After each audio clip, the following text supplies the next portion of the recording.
Hi Andrew, thank you for speaking to us today.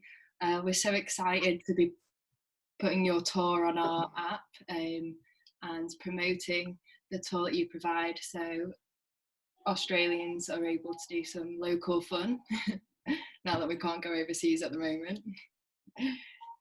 So how long have you been doing the tour for? Oh, personally, I've been whale watching here in Hervey Bay on with different operations for 31 years. Right. Been involved with Pacific Whale Foundation pretty much all that time, working for them on a full-time basis just over the last year or so. Gosh, that's amazing. How does the tour kind of structure? Like, how does it pan out when someone books on? Structure of the tour is basically to get everybody on board, introduce them to the tour, what they're going to see, what we hope to show them, but tell them a little bit about the area itself, tell them a little bit about what we do as an organisation, because we're a little bit different to a standard whale watch company.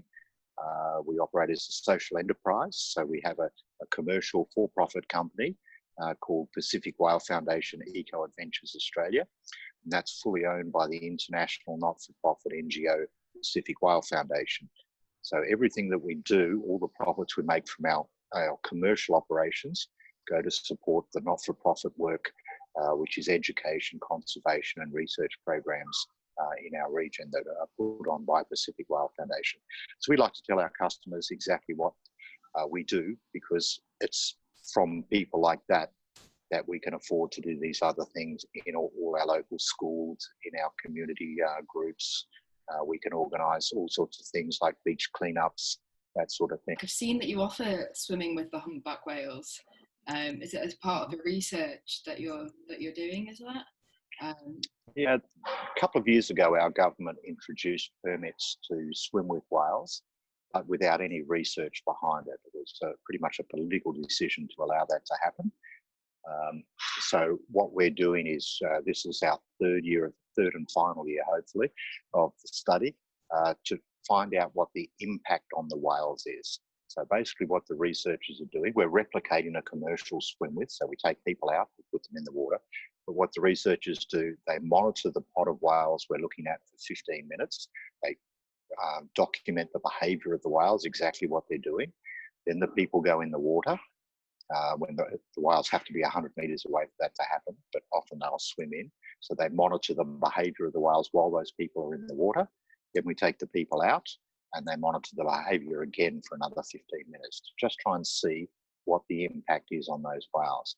Now, of course, there's an impact because we're introducing something into their environment, but whether or not it's a detrimental impact, a good impact, or an indifferent impact, we don't know, and that's what this study is all about. So once that's finished, we can then make recommendations to the controlling bodies and so forth to either increase what we do with commercial swim with whales around the country, or to decrease it. We want to make sure that we're not impacting those whales, because again, it goes back to that first comment. We're out there in their environment watching their own personal behaviour. We don't want to impact on them. Yeah. Have you done it yourself, or have you taken? I have, yeah. Yeah, I've done it. It's pretty awe-inspiring when you don't feel the size of the animal though. When you're on the boat and you feel the size when it leaps up out of the water and things like that. When you're actually in the water and if a whale swims to you, you don't get that size, because it's just awe-inspiring that this animal has come up to you. And for me anyway, I didn't have a feeling of fear whatsoever. I just had a feeling of awe and wonder. That I was part of their environment, and saying g'day to something that swum 5,000 miles up to visit. Oh, that's amazing. I bet some people are quite scared though, aren't they, when it's coming over to them. I think I would definitely. Yeah, usually it's before, it's not during. Yeah. So a lot of people have the nerves before they get in the water, but once they're in the water and the whale comes over, very few people. Some still have a little bit of apprehension, but most just drink in the beauty and the awesomeness of what's happening. I mean, that is a once in a lifetime experience, isn't it? Oh, it is. It most definitely is, and you've got to do it. You've got to take the opportunity just to even see one, just to see a whale out there is the most amazing thing. It really is. Across the sea. It's amazing. Yeah. Well, thank you so much for speaking to me today. I'm sure all our followers would love to hear this, and definitely book onto one of the tours so they can see it for themselves. Fiona, thank you for the opportunity.